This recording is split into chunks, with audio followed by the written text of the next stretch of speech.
এক রহস্যময় তান্ত্রিকের খোঁজে। এগো, তোমার মেয়ে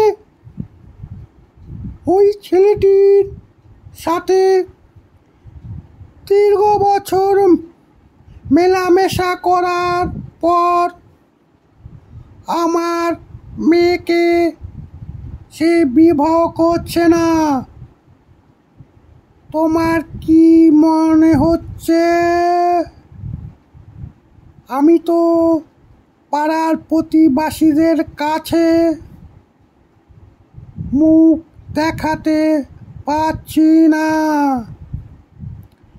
এখন তোমার কিছু একটা করার সময় হয়েছে, বুঝতে পারলে? হ্যাঁ, ঠিক বলেছ। আমিও তো ভেবেছি এই মেয়েটিকে নিয়ে কি করব। সে তো আমার সাথে সব সত্যি কথা বলছেই না,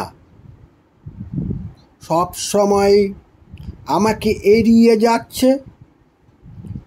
তাই আমি ভাবছি যে আমার এক পুরানো বন্ধু আছে,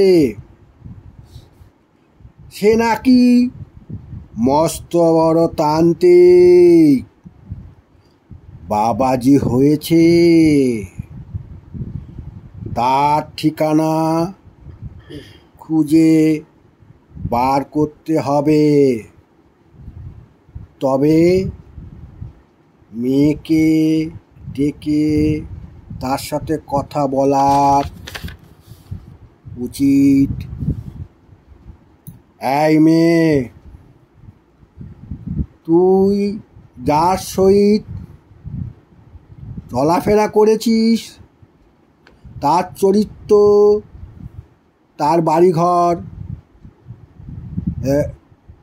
তোকে নিয়ে সংসার করার ইচ্ছা আছে কি না? বাবা, আমি অনেক কথা বুঝিয়েছি। সে আমার সাথে এখনো সঠিক কথা বলছে না এবং আমার সহিত অশান্তি করছে।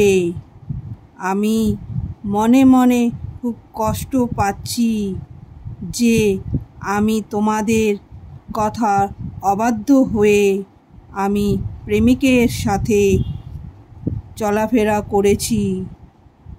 সে আমাকে এখন ভুলে যাওয়ার চেষ্টা করছে।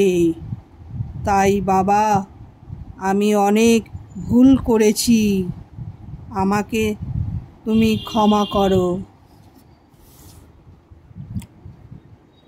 শোনো মেয়ে, আমি তোর সব মনের কথা বুঝতে পেরেছি। তুই চিন্তা করিস না।